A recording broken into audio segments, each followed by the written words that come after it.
À l'autre, on enchaîne avec une autre audition importante ce matin au Sénat. Audition consacrée cette fois à notre politique sanitaire, puisque François Braun, le nouveau ministre de la Santé, est entendu par les sénateurs. Un moyen de faire connaissance, bien sûr, mais aussi et peut-être surtout d'en savoir plus sur le projet de loi sanitaire qui a été adopté la nuit dernière à l'Assemblée nationale. Un texte qui sera examiné la semaine prochaine par les sénateurs. On file en audition. Nous auditionnons M. François Braun, qui est ministre de la Santé et de la Prévention, sur le projet de loi relatif au dispositif de veille et de sécurité sanitaire en matière de lutte contre la COVID-19. Je vous indique que le texte a été voté par l'Assemblée nationale dans la nuit. Il a cependant été amputé de 2 de ses articles relatifs à la possibilité de rétablir un pass sanitaire pour les déplacements entre la France et l'étranger ou pour le déplacement vers la Corse ou l'outre-mer. Monsieur le ministre, vous nous direz quelles conclusions en tire le gouvernement dans la perspective de la discussion qui aura lieu donc au Sénat la semaine prochaine. Monsieur Philippe Bas est le rapporteur de notre commission. Le texte viendra en commission pour le coup mardi prochain à 9 h, je le dis pour l'ensemble des collègues, et mercredi prochain en séance publique à 16 h 30. Voilà, je vous laisse la parole tout de suite, Monsieur le ministre.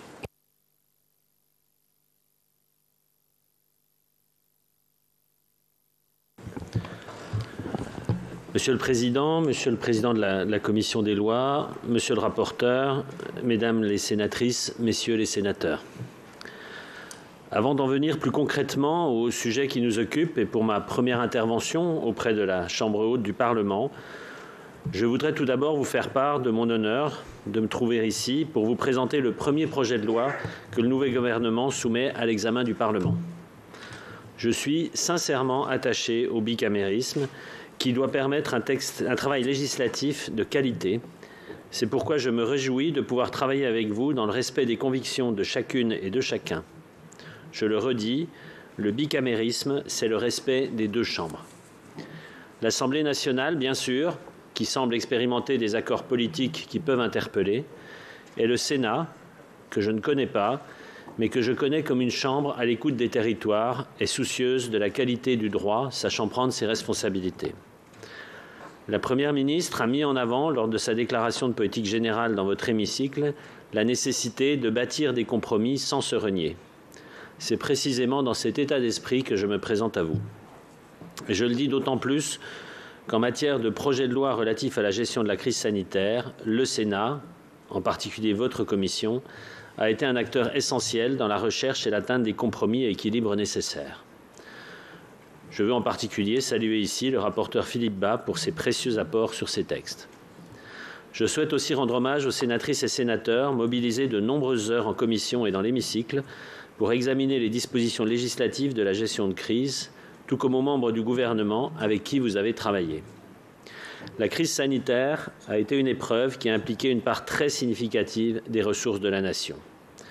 Je veux rendre hommage à toutes les personnes mobilisées, des personnels soignants aux travailleurs des 2e et 3e lignes, en passant par les agents du ministère et les associations. Permettez-moi aussi d'avoir une pensée particulière pour les personnes décédées de la maladie et leurs proches. Le projet de loi que je vous présente acte l'extinction au 31 juillet prochain du régime juridique de l'état d'urgence sanitaire et du régime de sortie de crise sanitaire conformément à l'engagement du gouvernement. Il maintient toutefois certains outils ciblés de gestion indispensables à ce stade de l'épidémie. En effet, l'épidémie est toujours là. Comme je l'ai dit lors de l'examen du projet de loi à l'Assemblée nationale, je dois aux Françaises et aux Français, comme à leurs représentants, 5 engagements en la matière. Transparence quant à la situation sanitaire que nous connaissons, protection de la population par l'adoption de mesures nécessaires pour limiter autant que faire se peut la diffusion du virus, proportionnalité des mesures adoptées pour que nos concitoyens puissent mener une vie aussi normale que possible, préservation du système de santé pour éviter le risque de saturation, a fortiori dans le contexte que nous connaissons et qui justifie pleinement mon engagement aux côtés des professionnels pour l'accès aux soins des Français, et maintien de la prise en charge des soins hors Covid, c'est une exigence d'équité vis-à-vis de tous nos concitoyens. Je voudrais donc, avant d'en venir au contenu du projet de loi, commencer par vous présenter la situation épidémique et la stratégie du gouvernement pour y faire face. Comme vous le savez, nous connaissons actuellement une 7e vague de l'épidémie de Covid-19. Cette 7e vague est due aux sous-variants Omicron, BA4 et BA5. Nous ne sommes pas un cas unique, car nos voisins européens connaissent un tel rebond, même si la temporalité n'est pas exactement la même. Au 12 juillet, le taux d'incidence atteint désormais 1344 pour 100 000 habitants, ce qui représente une augmentation de 19% sur les 7 derniers jours. 130 000 cas par jour sur ces 7 derniers jours sont recensés. L'ensemble du territoire français est touché, particulièrement les régions de l'ouest et du sud du pays. Concernant l'outre-mer et ses territoires, pour lesquels j'aurai toujours une attention particulière, la situation est la suivante. La Guadeloupe et dans une moindre mesure, la Guyane et la Réunion font face à une résurgence épidémique, mais selon une cinétique plus lente qu'en métropole. La Martinique a connu également une telle résurgence. La situation s'améliore désormais, grâce en particulier à l'engagement de la population et à la mobilisation des soignants, auxquels je veux encore une fois rendre hommage. À Mayotte, à l'heure où je vous parle, le taux d'incidence est faible et la situation maîtrisée. L'épidémie met à l'épreuve notre système de soins et en particulier l'hôpital. Ma mission en tant que ministre chargé de la Santé est de lui permettre de faire face. Pour que nos hôpitaux soient en mesure de faire face, j'ai signé en fin de semaine dernière une instruction à destination des ARS pour préciser les modalités de mise en œuvre des mesures d'urgence de la mission que j'avais réalisée sur la demande de ma prédécesseure, Madame Bourguignon. Donner des leviers nouveaux au territoire, engager ensemble soignés, soignants et élus, voici la méthode en laquelle je crois. Face au virus, pour protéger les Français et pour protéger notre système de soins, notre stratégie est claire. Je la résumerai en 5 mots. Prévenir, vacciner, tester, isoler, traiter. Prévenir la propagation du virus par les gestes barrières. J'appelle à la responsabilité citoyenne. Les gestes barrières doivent redevenir des réflexes, en particulier le port du masque dans les lieux bondés ou les transports en commun. Certains souhaitent que nous rendions juridiquement le port du masque obligatoire, mais face à des rebonds épidémiques successifs, je privilégie la responsabilité. Vacciner pour protéger. La vaccination est notre arme de protection massive et le médecin que je suis s'insurgera toujours face au discours de désinformation sur le vaccin. Oui, le vaccin réduit significativement le risque de développer une forme grave de Covid-19. Conformément aux recommandations des autorités scientifiques, nous avons ouvert le 2e rappel vaccinal aux personnes vulnérables face au virus, notamment les plus de 60 ans et les personnes immunodéprimées. D'après les derniers chiffres, 3,7 millions de nos concitoyens éligibles ont reçu la 2e dose de rappel. C'est beaucoup plus qu'il y a quelques jours. Nous devons encore accélérer. Je vais mobiliser tous les moyens pour cela. Tester et isoler en cas de doute. Quand nous sommes cas contact ou symptomatiques, nous devons réduire les contacts, nous tester, et si le test est positif, nous isoler jusqu'à rétablissement. Avec 3,4 millions de tests chaque semaine, les Français se testent massivement et ils ont raison. Traiter pour limiter le risque. Il existe des traitements curatifs comme le Paxlovid. Ils permettent, pour les malades de la Covid, de réduire les risques de développer une forme grave de la maladie. Il y a également les traitements, vous le savez, par anticorps monoclonaux. Les Français doivent connaître ces traitements et pouvoir en parler à leurs médecins et pharmaciens. L'épidémie est toujours là. Nous avons donc besoin, comme je le disais au début de mon propos, de certains outils élémentaires de gestion et en particulier d'outils de surveillance épidémiologique et de lutte contre l'apparition des nouveaux variants. C'est l'objet du présent projet de loi qui, comme vous le savez, a été profondément modifié par l'Assemblée nationale. Son article 1er maintient jusqu'au 31 janvier 2023 les systèmes d'information SI-DEP et Contact Covid. Ils sont nos thermomètres de l'épidémie. Ils sont donc essentiels pour que nous puissions suivre l'épidémiologie et protéger les Français. Grâce à SI-DEP, nous pouvons enregistrer les tests de Covid et prendre en charge chaque personne positive. Nous pouvons en outre générer les certificats pour que nos concitoyens puissent se déplacer dans les pays qui ont des restrictions sanitaires à l'entrée de leur territoire.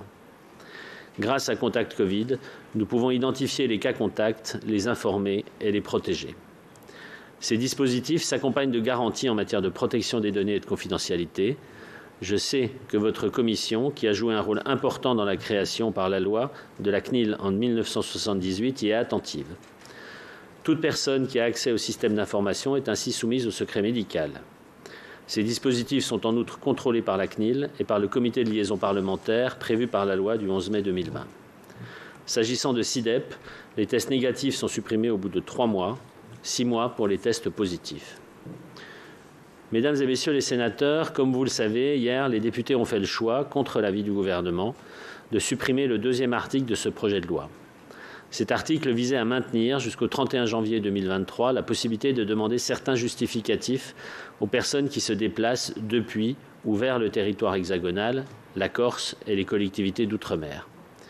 Cette disposition visait d'une part à nous protéger d'un variant inquiétant qui pourrait émerger à l'étranger et d'autre part à protéger, si cela était nécessaire et après consultation des exécutifs locaux, la Corse et nos territoires ultramarins dont les systèmes hospitaliers peuvent être rapidement saturés. Je suis convaincu de la nécessité du maintien de cette possibilité de contrôle aux frontières que le Conseil scientifique et comme le Conseil d'État avaient estimé proportionnée et je suis prêt à en échanger largement avec vous. J'en appelle donc à la responsabilité collective. Nos territoires ont besoin de cet outil. La possibilité d'exiger un pass sanitaire ou vaccinal pour accéder à des lieux de vie courante tombera le 31 juillet. Ce texte est clair, il n'y a pas de place pour de fausses informations sur les bancs des deux chambres. Le parcours parlementaire de ce texte n'est pas terminé. Le gouvernement s'engagera pleinement au Sénat pour défendre l'importance de ces dispositions et les rétablir. C'est donc dans cet état d'esprit que je suis à votre disposition pour répondre à vos questions. Je vous remercie. Merci, Monsieur le Ministre. Nous allons engager la discussion générale, mais préalablement, je vais donner la parole à Monsieur Philippe Bas, notre rapporteur. Monsieur le Ministre, je vous remercie, comme l'a fait à l'instant notre Président François-Noël Buffet, d'avoir bien voulu accepter cette audition alors que la nuit a, semble-t-il, été longue. Et je vous remercie aussi des propos que vous avez tenus avec beaucoup de courtoisie à l'égard du Sénat et d'ailleurs aussi pour moi-même. Monsieur le Ministre, j'ai une première question très pratique à vous poser. J'ai remarqué que dans le métro, non seulement tout le monde ne porte pas de masque, mais que de plus en plus de voyageurs n'en portent pas, sans doute à cause de la chaleur. Je voudrais savoir si les autorités sanitaires, dans toutes les villes où il y a un métro, mais aussi un circuit d'autobus, on mesure exactement la situation jour après jour et on vérifie que les recommandations sanitaires, car il ne s'agit que de recommandations, sont suffisamment respectées. Faute de quoi, et c'est la deuxième question que je voudrais vous poser, si l'on devait constater que les risques de contamination sont extrêmement graves dans ces lieux de grande promiscuité, que sont les transports en commun, le gouvernement est-il prêt à proposer un amendement pour que le Parlement lui donne le pouvoir, pendant une durée limitée, d'imposer le port du masque dans ces moyens de transport où l'épidémie semble se propager extrêmement rapidement. J'ai entendu l'appel à la confiance, et à vrai dire, nous le partageons depuis longtemps, et nous avions nous-mêmes formulé une exigence de confiance à l'égard de nos concitoyens sans laquelle les mesures sanitaires ne peuvent pas avoir d'efficacité.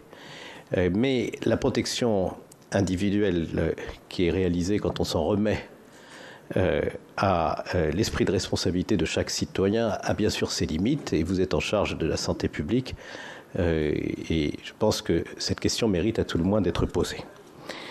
Alors j'ai une deuxième question, elle est plus circonstancielle. Il y a eu ce vote de l'Assemblée nationale, elle a pris ses responsabilités. C'est l'Assemblée nationale, le Sénat prendra les siennes, sans accepter d'ailleurs de pression de qui que ce soit, d'où qu'elle vienne, quelle que soit la nature. Le respect du Parlement passe par la reconnaissance de son droit d'avoir une opinion différente de celle du gouvernement. Mais je voudrais, pour bien prendre la mesure des choses, alors que vous savez, comme nous le savons, qu'il sera difficile de faire changer d'avis l'Assemblée nationale, je voudrais savoir ce qui se passera si un variant dangereux, très dangereux, apparaît dans tel ou tel pays et que vous ne disposez pas des moyens que vous donne l'article 2. Et en particulier, je voudrais savoir s'il est possible, en droit, d'empêcher les avions en provenance de certains pays d'atterrir sans la disposition de l'article 2 qui a été supprimé par l'Assemblée nationale. Et je voudrais savoir s'il est possible de mettre en quarantaine, à défaut d'avoir interdit les vols en provenance de ces pays, ou plutôt l'atterrissage des avions en provenance de ces pays, s'il est possible de mettre en quarantaine les voyageurs en provenance de ces pays. Parce que vous comprendrez que raisonner en termes de tout ou rien est toujours un peu excessif, et que s'il y a des moyens alternatifs susceptibles d'être mobilisés dans l'attente éventuelle, ou plutôt dans l'attente d'un éventuel projet de loi qui serait discuté en urgence. Vous vous souvenez peut-être que la loi du 23 mars 2020 a été discutée et adoptée en 3 jours.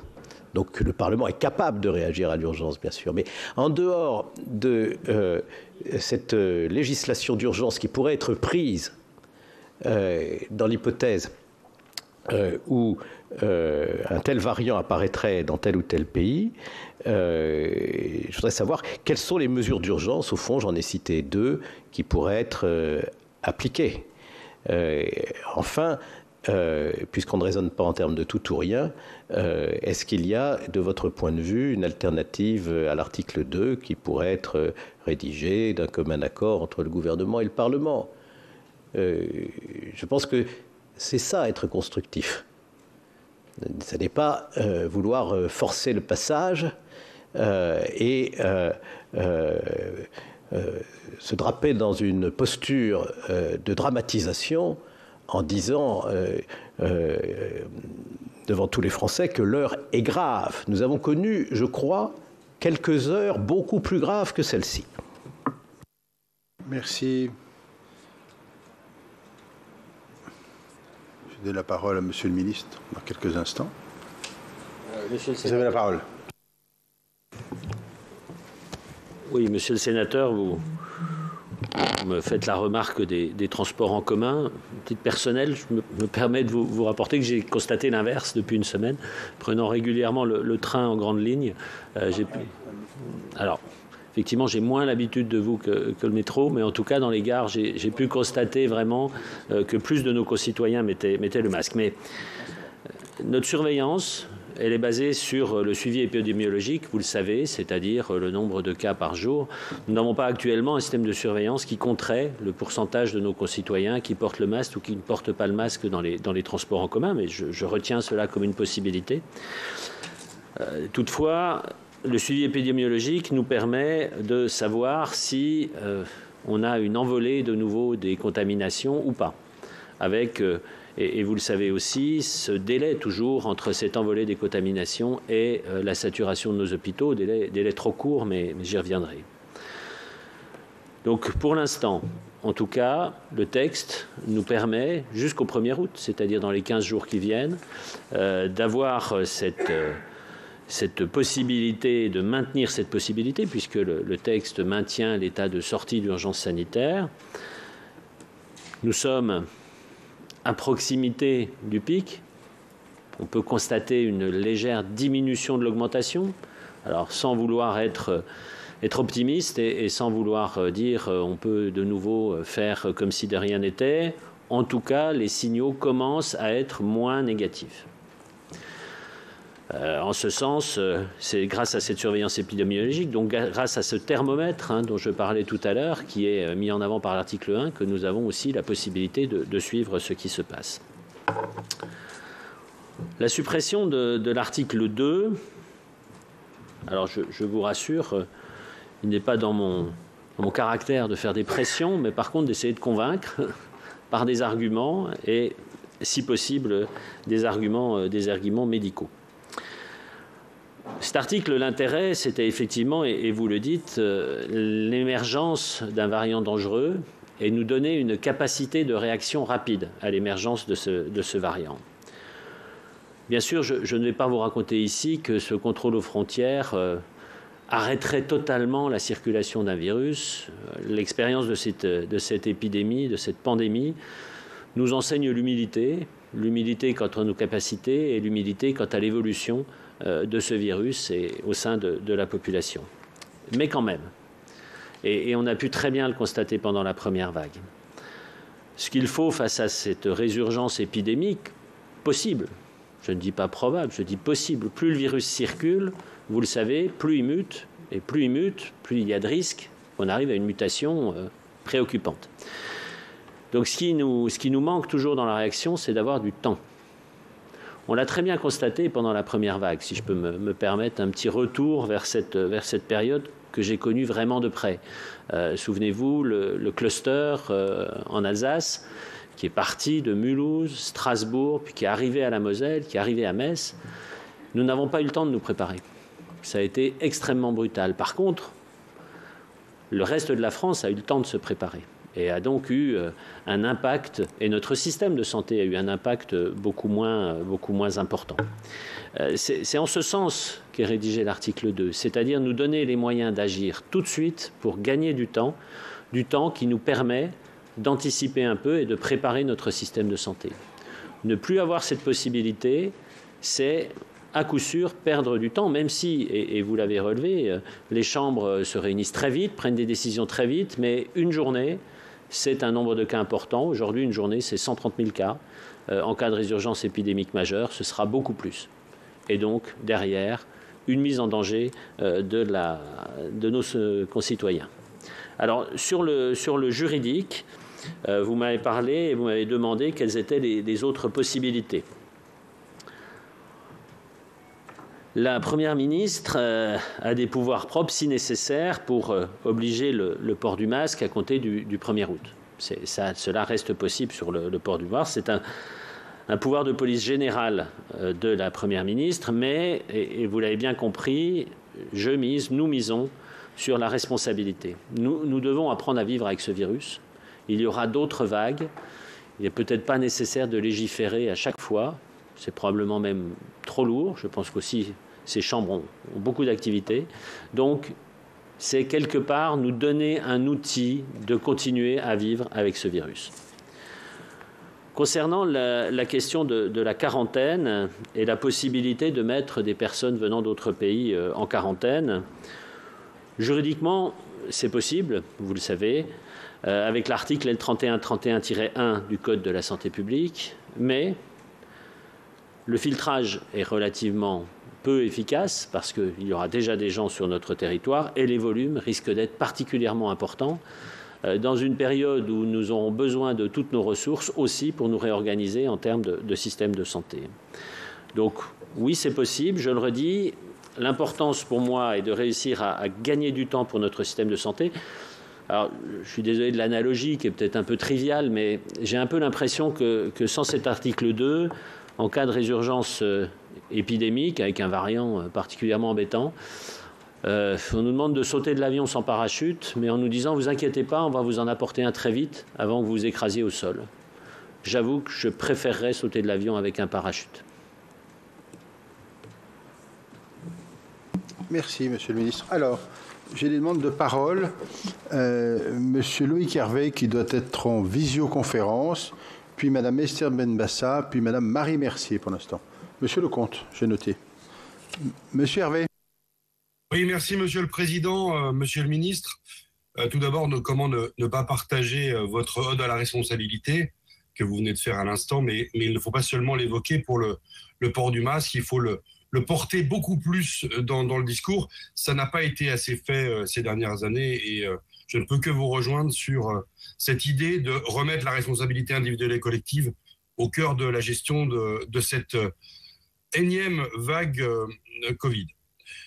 Tout d'abord, Monsieur le Ministre, si les systèmes d'information SIDEP et Contact Covid sont maintenus temporairement à l'échelle du texte, je rappelle ici que de tels systèmes d'information devront un jour disparaître et le plus tôt sera le mieux. C'est ainsi que notre sensibilité sur les questions de de données personnelles doit s'exprimer. Et vous avez à plusieurs reprises évoqué les fausses informations. Et si vous voulez vraiment leur tordre le cou, je crois qu'il faut être très clair sur les mesures qui ont été abandonnées dans le nouveau projet de loi. Il faut être transparent sur le bilan de ces mesures. Je pense en particulier au pass sous toutes ses formes, mais je pense aussi à l'application Tous Anti-Covid, dont l'utilité vient d'être jugée quasi marginale par la CNIL, dans son rapport qu'elle a publié la semaine dernière. Que n'ai-je entendu ici au Sénat quand cette mesure a été votée ? J'en viens à une question très sensible, Monsieur le ministre, que vous n'avez pas abordée, qui est celle des soignants qui ne sont pas à jour de leurs obligations vaccinales. Je ne parle pas seulement des soignants suspendus, j'élargis la question. Là aussi, Monsieur le ministre, la transparence la plus totale s'impose. Combien sont-ils à être suspendus? On parle de 15 000. Combien sont-ils à être interdits d'exercer, à être en arrêt maladie, en disponibilité, en congé? Quelle est la conséquence de l'ensemble de ces soignants sur le système de santé français? Alors que beaucoup d'États qui nous entourent, je suis en région frontalière avec la Suisse, ces États ont levé depuis longtemps ces obligations. Quand envisagez-vous de le faire? Là aussi, Monsieur le ministre, le plus tôt sera le mieux. Merci. Merci, Monsieur Hervé. Madame Esther Benbassa. Merci, Monsieur le Président. Merci, Monsieur le Ministre, pour votre présentation. Moi, je voudrais poser quelques questions. D'abord, sur le filtrage des urgences. Pourriez-vous nous expliquer quels en sont les contours? En pleine période de recrudescence du Covid, est-ce judicieux? Vous renvoyez aussi les passages inutiles, je le mets entre guillemets, aux urgences à une visite chez le médecin généraliste. Encore faut-il trouver un médecin généraliste en cette saison. Et deuxièmement, le conseil scientifique avait expliqué que seuls les masques FFP2 étaient efficaces contre les sous-variants. Où en est l'information, la fabrication et la mise à disposition de ces masques pour le grand public et les profils les plus à risque? Et je finirai en disant que le Covid s'installe durablement dans nos vies. Vous traitez le virus seulement en cas de vague. Nous en sommes à la 7e depuis mars 2020. À quand une stratégie sanitaire globale sur le long terme? Je vous remercie. Merci, Madame la sénatrice. Madame Marie Mercier. Merci, Monsieur le Président. Monsieur le ministre, si vous permettez, chers confrères, je vais commencer par la conclusion. Plus personne n'y comprend rien. J'en veux pour preuve les consultations avec mes patients qui me demandent un avis. Docteur, j'ai eu mes 3 doses, mais j'ai eu le Covid. Est-ce que je dois avoir une 4e dose? Etc., etc. Un peu perdu, moi aussi, j'ai consulté, si je puis dire, l'épidémiologiste de mon hôpital. Alors, bon, t'en es où? Quand ce patient a-t-il eu le Covid? Est-ce moins de 3 mois ou plus de 3 mois après la dernière injection? Dans ce cas-là, alors attends, on va chercher. Donc là, on sort les documents, 21-29-7, très épais, qu'est-ce qu'on fait? Une injection, est-ce que ça équivaut à une infection ou vice-versa? Bref, j'ai eu l'impression qu'elle était presque, je dis presque, aussi perdue que moi. Donc, Monsieur le ministre, nous sommes ici au Sénat extrêmement attachés à la responsabilité et nous sommes comptables de ce que nous votons ici. Et nous vous avons accompagné en votant le pass vaccinal, le pass sanitaire. Mais je crois qu'il faut accepter certaines erreurs. Il faut absolument ne pas taire les effets secondaires des vaccins, parce qu'il y en a, comme toute molécule biochimiquement active. Et insister aussi sur la prévention du Covid long. On ne parle pas assez du Covid long. Ensuite, vous nous avez dit les patients doivent informer leur médecin généraliste. Il me semble que c'est l'inverse. Le problème aussi est là, c'est que les médecins généralistes, Monsieur le ministre, ils ne savent plus faire. Ils ne savent pas traiter ce genre d'infection, parce qu'on a tous été un peu perdus, et il faut aussi le dire et l'avouer, même si c'est la 7e vague. Nous allons aussi nous heurter à ce qu'on appelle entre nous l'acceptabilité du traitement.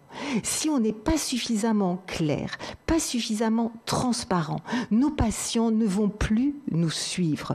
Donc il faut là encore, et ça c'est quelque chose qu'il faut que vous ayez en tête, c'est rétablir la confiance. Notre pays est fracturé. Les Français sont un peu perdus dans tout. Il faut rétablir absolument la confiance pour qu'ils nous croient, qu'ils croient le gouvernement, qu'ils vous croient vous, qu'ils croient les parlementaires, qui croient leurs médecins, de façon à ce qu'ensemble, nous arrivions à juguler cette pandémie qui probablement en inaugurera d'autres, même si en général je suis plutôt optimiste. Donc c'est ce que je vous demande, Monsieur le Ministre, instamment, transparence et clarification. Merci Madame la sénatrice. Monsieur Lecomte.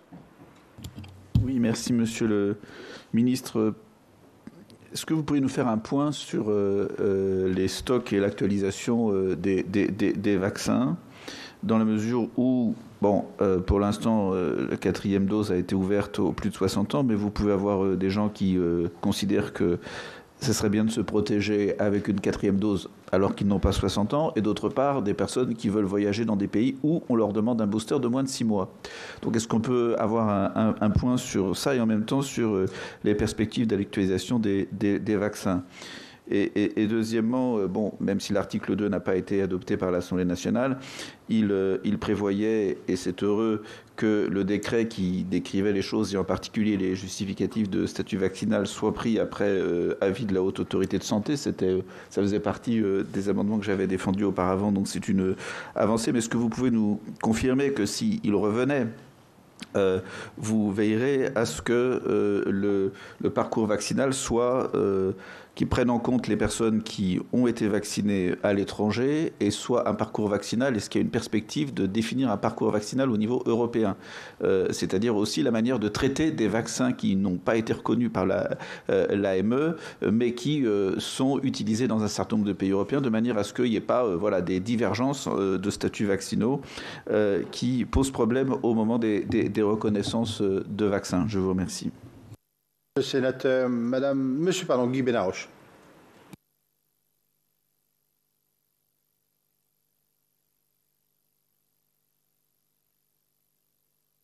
Sur la je voulais vous remercier de votre discours sur la responsabilisation individuelle et collective, sur la nécessité du vivre avec ce virus et les suivants dans les temps à venir, et sur la priorisation que vous avez semblé pointer concernant la transparence de vos actions.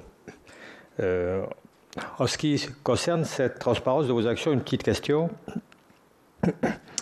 Par le passé, nous nous sommes plaints souvent de ne pas recevoir de manière concomitante les éléments qui vous avaient été rendus par le Conseil scientifique, instance que vous avez créée malgré l'existence préalable du HAS et du HCSP.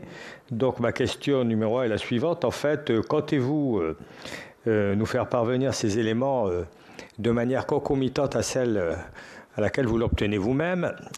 Concernant les dispositifs de surveillance de grande ampleur, je rejoindrai tout à fait mon collègue Loïc Hervé.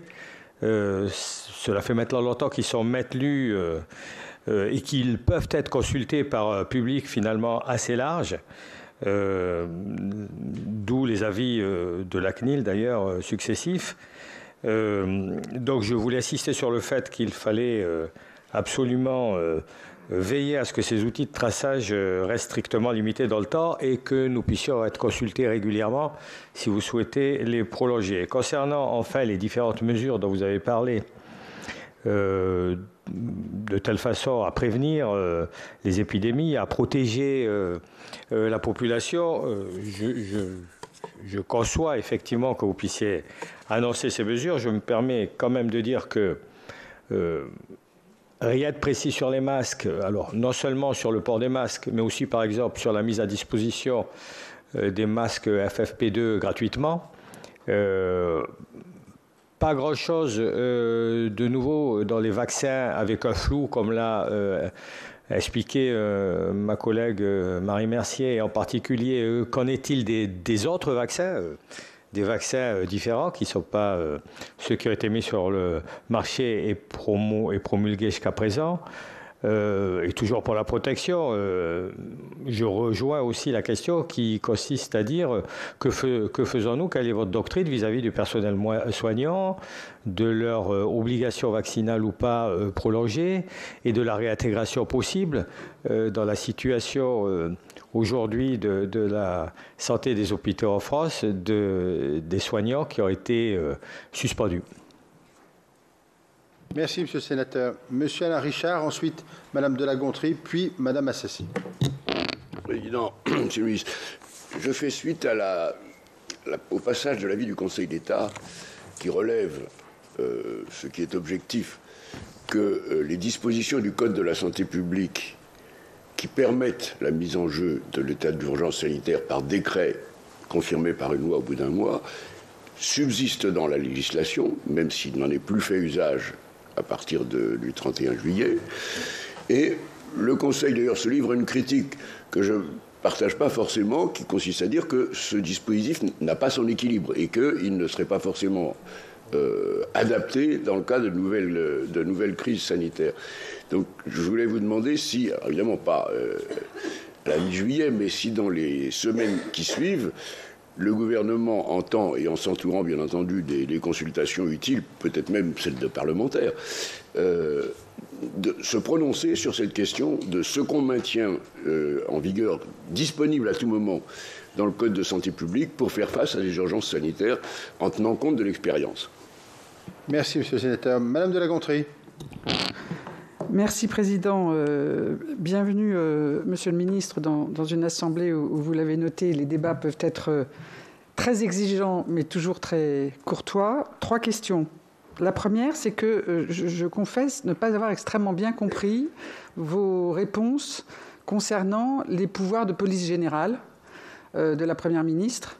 Et au fond, que se passerait-il s'il n'y avait pas de texte, etc., etc. Rappelons que la première loi qui a été votée est une loi du 23 mars 2020 et que le premier confinement était du 17 mars. Mais peut-être que les circonstances faisaient que personne ne s'y opposait, mais juridiquement, on voit bien qu'il y a donc... Voilà, première question.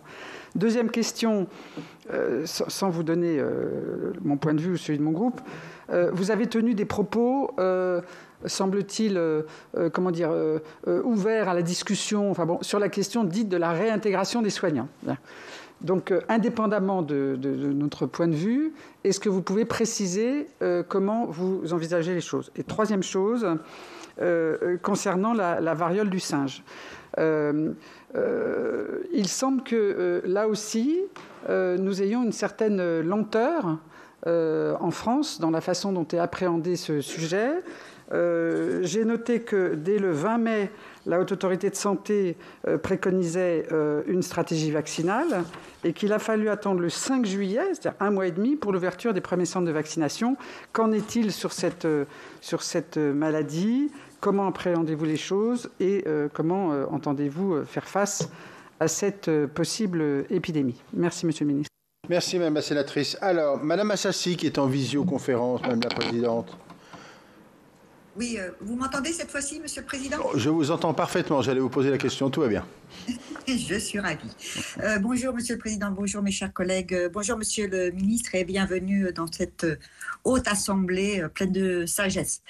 Donc, Monsieur le Ministre, je veux bien entendre un certain nombre de vos propos, mais il me semble quand même qu'il y a quelques trous dans la raquette, si je peux me permettre cette expression, s'agissant particulièrement des hôpitaux. Pouvez-vous nous dire précisément comment vont fonctionner nos hôpitaux face à cette nouvelle vague et puis l'été venu, avec un surplus, si je puis dire, de population, notamment le nombre de touristes qui viennent fort heureusement visiter notre pays. Donc, quelles mesures comptez-vous prendre et notamment, allez-vous, la question vous a déjà été posée, mais allez-vous décider de la reprise de l'activité des soignants qui ne sont pas vaccinés? Et je voulais savoir si vous allez maintenir les conclusions de votre mission flash sur les fermetures, notamment des urgences. Sur la vaccination, là aussi la question a été posée, donc je suis redondante. Où en est-on précisément sur la 4e dose et ses modalités? Et même question que M. Benaroche s'agissant des mesures de protection et particulièrement sur les masques et là encore particulièrement sur les masques FFP2. Je vous remercie.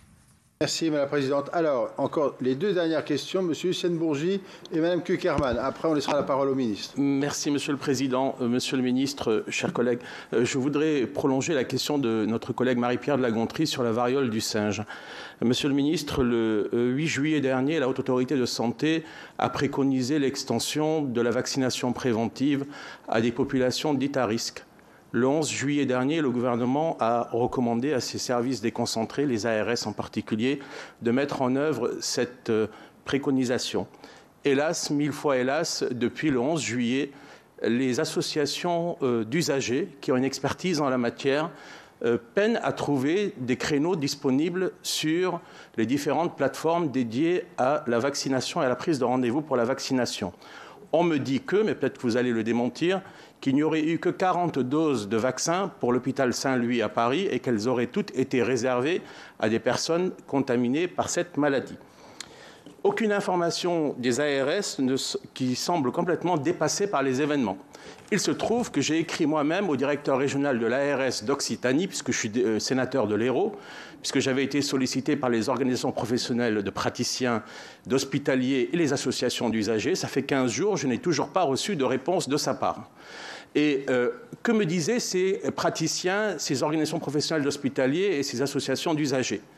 L'ARS a confié la mission à l'hôpital public de prendre en charge les personnes contaminées, se réservant le droit de contacter les personnes contacts afin de les vacciner. Or, il apparaît que dans mon département, dans ma région, la région Occitanie, aucune personne cas contact n'ait été contactée par l'ARS en vue d'une vaccination préventive. Donc mes questions sont toutes simples. De combien de doses de vaccins disposons-nous aujourd'hui pour la France? Pourquoi la France a refusé de bénéficier des lots de vaccins qui ont été proposés à l'échelle européenne?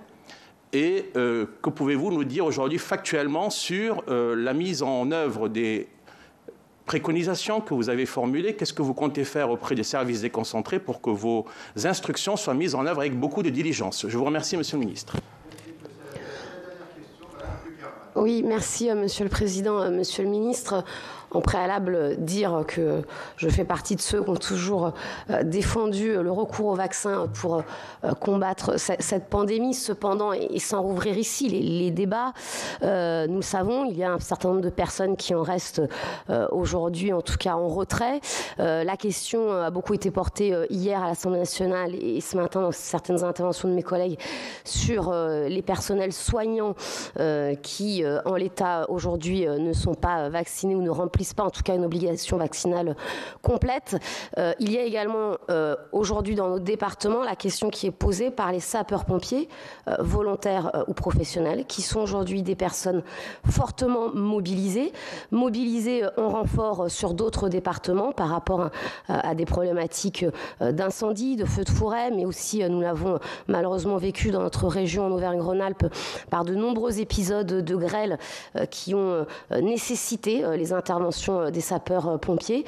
Nous avons dans un certain nombre de casernes aujourd'hui des sapeurs-pompiers volontaires qui ont été suspendus, qui ne comprennent pas dès lors que l'obligation du pass sanitaire a été relevée dans notre pays et donc de fait des sapeurs-pompiers en intervention qui peut-être certes ont été vaccinés mais sont porteurs du Covid sous une nouvelle forme, eux qui restent en retrait et en tout cas des femmes et des hommes qui manquent à l'appel pour secourir nos populations dans les départements ou venir en appui dans d'autres départements pour combattre les différentes difficultés. Et malheureusement, vu l'été que l'on nous annonce, je crains que ces épisodes se renouvellent et plus que des sapeurs-pompiers qui viennent en renfort dans d'autres départements, dans tous nos départements, nous aurons besoin d'avoir l'ensemble des professionnels et volontaires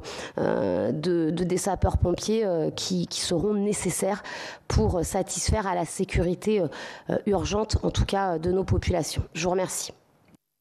Sénatrice. Bien, nous avons terminé, Monsieur le Ministre, la série des questions. Maintenant, nous attendons vos réponses. Vous avez la parole. Merci, Monsieur le Président. Les questions sont nombreuses et je suis vraiment ravi de cette discussion autour de l'ensemble de ces sujets. Je vous prie d'abord de bien vouloir m'excuser si j'oublie quelques réponses parce qu'il y avait vraiment beaucoup de questions, mais bien entendu, je me tiendrai à votre disposition pour compléter s'il a été nécessaire.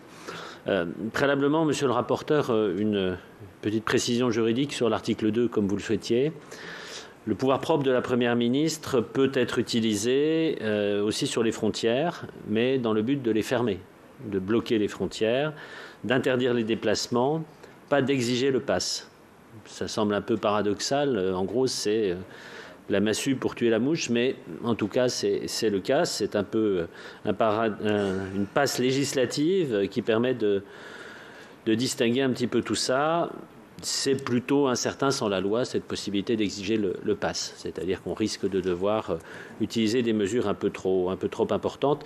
Et concernant l'article 2, bien entendu, nous sommes totalement disponibles et je suis totalement disponible pour bâtir avec vous une nouvelle rédaction de cet article qui prendrait en compte les différentes remarques, mais qui permettrait, comme je le disais tout à l'heure, de nous laisser quand même au moins un parachute ventral pour ce saut depuis l'avion. Alors, je vais reprendre un petit peu les différents éléments. Concernant le bilan des mesures et ce qui a été fait, je crois qu'effectivement, l'article 3 va nous permettre de répondre. D'ailleurs, le Parlement a souhaité cumuler ces deux articles, l'article 3 et l'article 4, dans le cadre d'un rapport d'évaluation sur le bilan d'ensemble des mesures par rapport à cette crise. Et je reviendrai devant vous, si vous le souhaitez, pour présenter ce rapport vraiment en toute transparence, comme cela a toujours été mon cas sur l'ensemble des sujets. La question des soignants suspendus, pas à jour, est effectivement une question compliquée. Il y aurait, malheureusement, je ne peux pas avoir de chiffres précis à 1 près, même à 10 près, il y aurait environ 12 000 professionnels de santé concernés. C'est-à-dire ce ne sont pas que des soignants. Le chiffre qui m'a été fourni par la Fédération hospitalière de France dit que sur les 263 000 infirmières de services publics hospitaliers, il y en a moins de 500 qui sont concernées par cette suspension. Globalement, c'est à peu près 0,4% de l'ensemble des professionnels de santé. Et là, je rends hommage aux 99,6% qui se sont vaccinés dans une logique de protection individuelle, bien sûr, mais surtout dans une logique de protection collective, non seulement pour protéger notre système de santé, mais aussi pour pouvoir rester au front.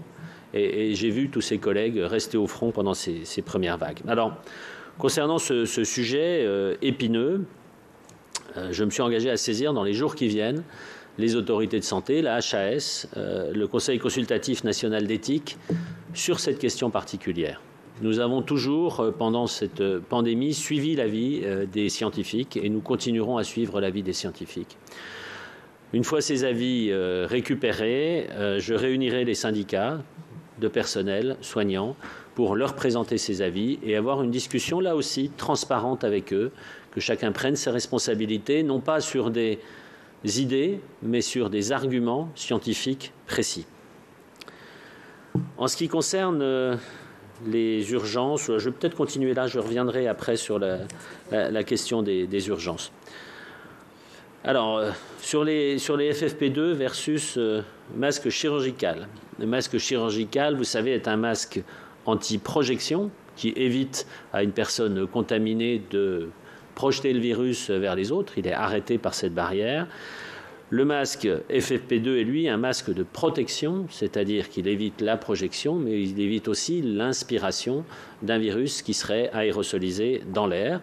Encore faut-il qu'il soit bien porté, bien ajusté, ce fameux fit test, vous savez, où on doit aspirer et on a comme une tête de canard, donc il faut bien le vérifier.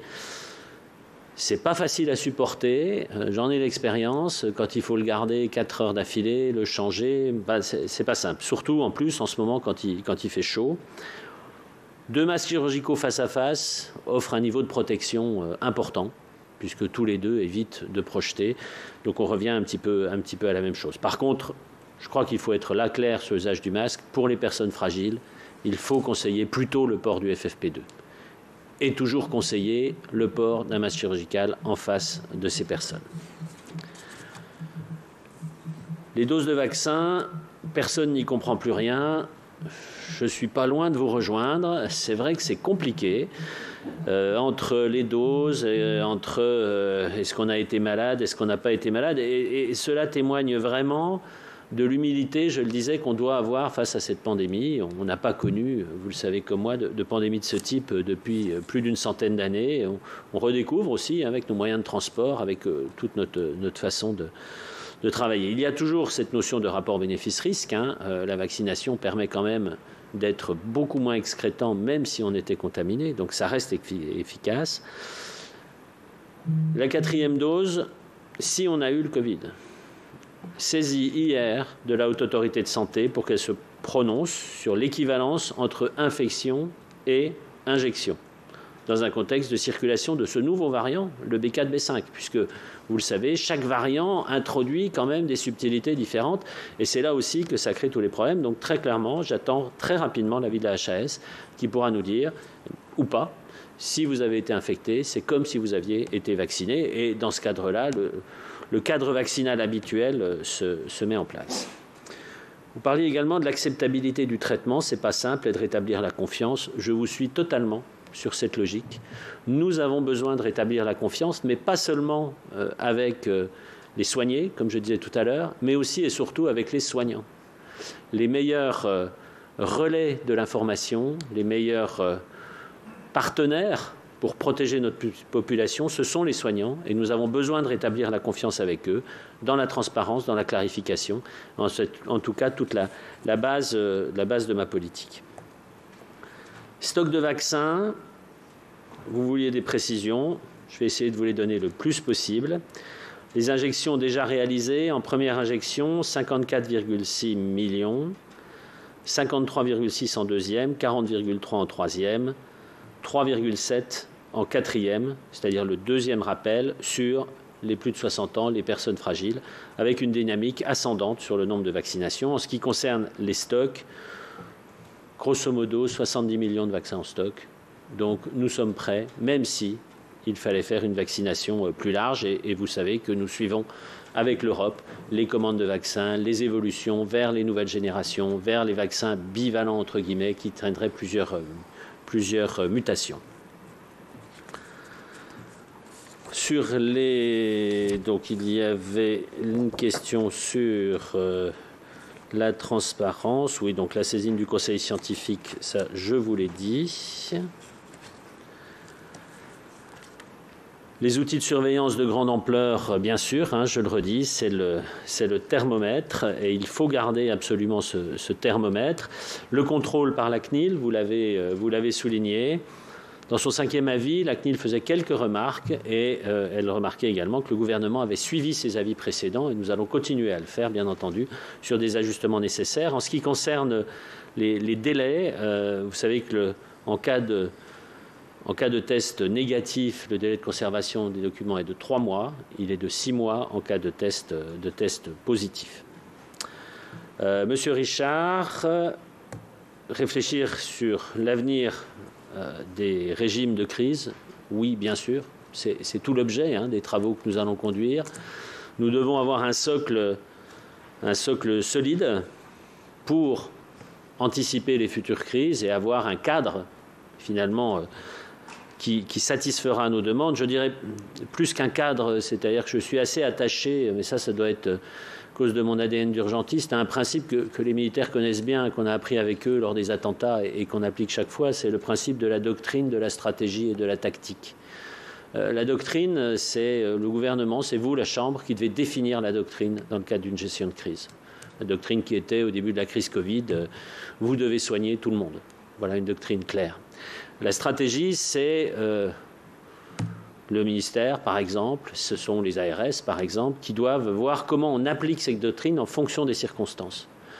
Effectivement, cette crise sanitaire n'est pas la même que la prochaine, n'est pas la même que la précédente. Donc il va falloir une adaptation de la doctrine en fonction des situations. Et puis la tactique, il faut la laisser sur le terrain. Une fois qu'on a défini la stratégie, laissons et faisons confiance aux organisations de terrain pour la mettre en place. C'est exactement ce qui s'est passé pendant la première vague, qui nous a permis, depuis l'Est de la France, de mettre en place les transferts par TGV, qui nous a permis de mettre en place les ponts aériens avec nos outre-mer. Donc bien sûr, dans le cadre du rapport d'évaluation, ce principe de doctrine, de stratégie et de tactique sera repris pour que nous ayons une vision prospective. C'est 3 mois. On va avoir un été bien occupé. Concernant le monkeypox, effectivement, préoccupation actuelle de mes services et de moi-même. Aujourd'hui, 912 cas confirmés, dans une grande majorité de cas en Île-de-France, 569 cas en Île-de-France, à peu près un petit peu plus de 700 vaccinations de cas contacts aujourd'hui. Vous avez parlé des recommandations de la HAS qui sont sorties vendredi dernier, si mes souvenirs sont bons. Dès l'après-midi... Non, les recommandations sur la vaccination préventive, pardon. Recommandations sur la vaccination préventive, qui est le cas qui nous préoccupe principalement maintenant. Sur la vaccination préventive, donc vendredi dernier, j'ai immédiatement saisi les ARS qui avaient été prémédiqués, bien entendu, sur cette préoccupation. À partir de lundi, début de semaine, les centres de vaccination se sont mis en place. 70 centres de vaccination aujourd'hui sur l'ensemble du territoire national. Une mise à disposition de vaccins largement suffisante. Mais vous le savez comme moi, ces vaccinations font partie d'un stock d'État et d'un stock qui est couvert par le secret défense pour des raisons liées à la problématique de la variole comme arme chimique. Mais en tout cas, je vous garantis que nous avons un nombre suffisant de vaccins. J'ai entendu des préoccupations locales et des soucis avec certaines ARS et je vais revenir vers eux extrêmement rapidement, c'est-à-dire dès cet après-midi, pour savoir ce qui se passe. En tout cas, je leur ai donné les moyens de prendre en charge l'ensemble de cette problématique. Mais pas sur la vaccination préventive, si je peux me permettre d'insister.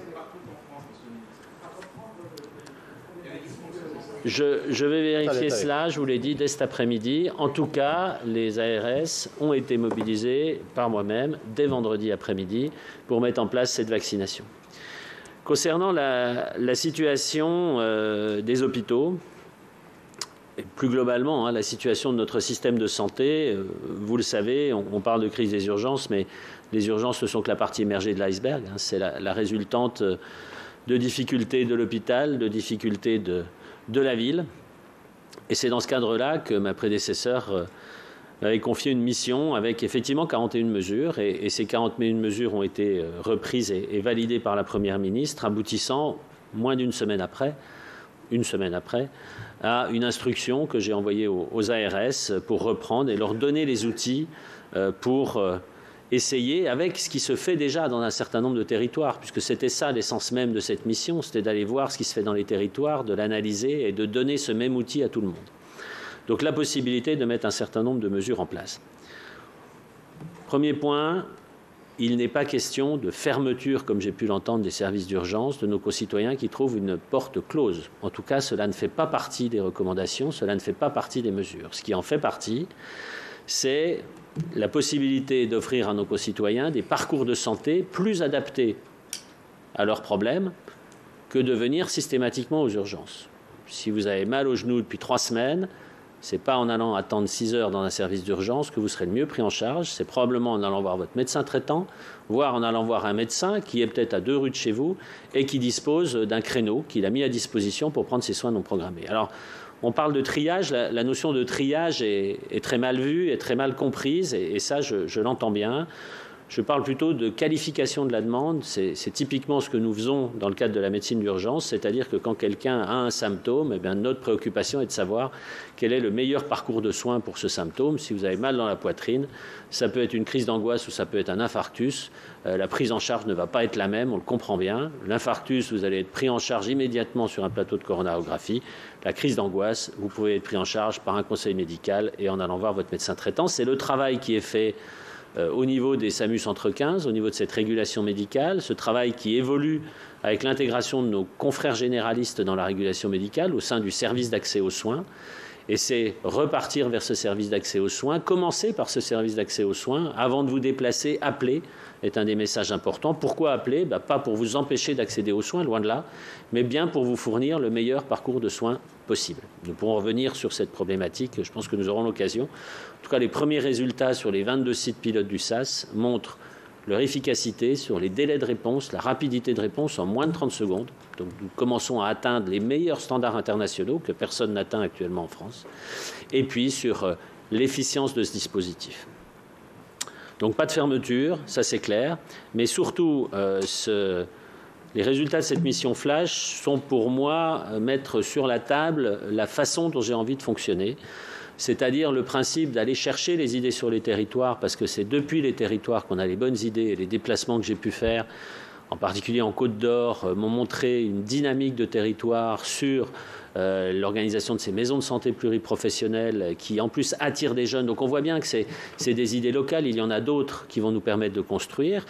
Quelque part transformer l'essai avec ces idées locales pour les transformer en outils et mettre à disposition du territoire cette boîte à outils. C'est en tout cas comme ça que je veux fonctionner. Pourquoi ?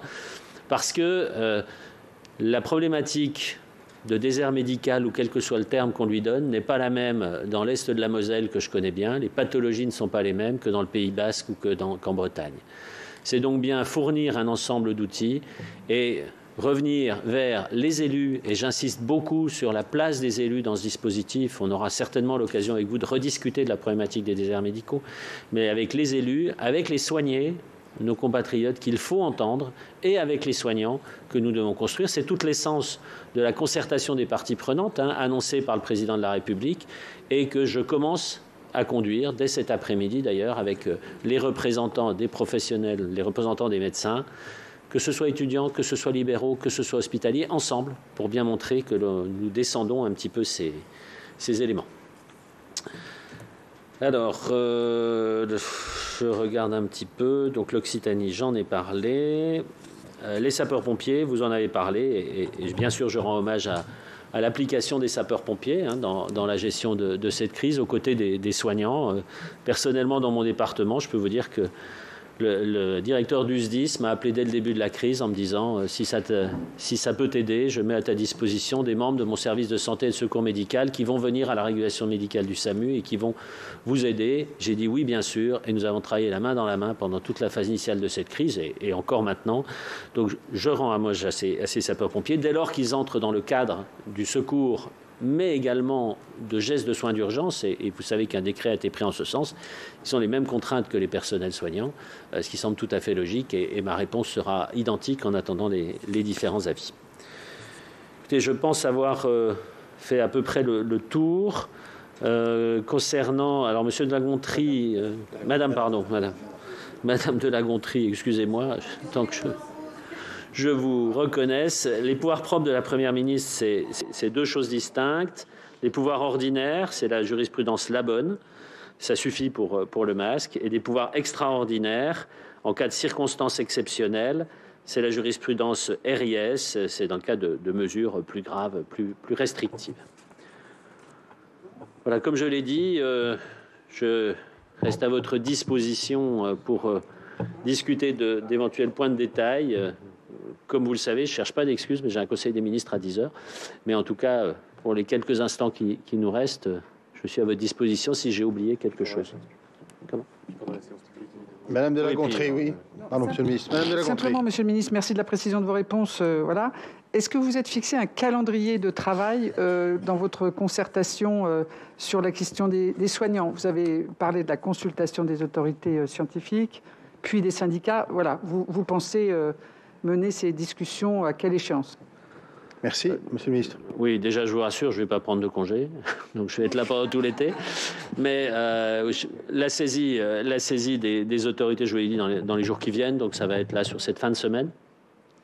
Dès que j'ai l'avis, et je vais demander l'avis le plus rapidement possible, pas vous m'engager dans un jour, 2 jours, 3 jours, mais en tout cas, dès que j'ai l'avis, je réunirai les représentations syndicales pour leur présenter ces avis et discuter avec eux des suites à donner. En tout cas, très rapidement et pas avant le délai de 3 mois prévu pour les rapports, bien entendu. Merci. Est-il d'autres questions qui ont déjà été bien denses? Eh bien, il me reste à vous remercier, Monsieur le Ministre, pour votre présence ce matin et à lever la séance de notre...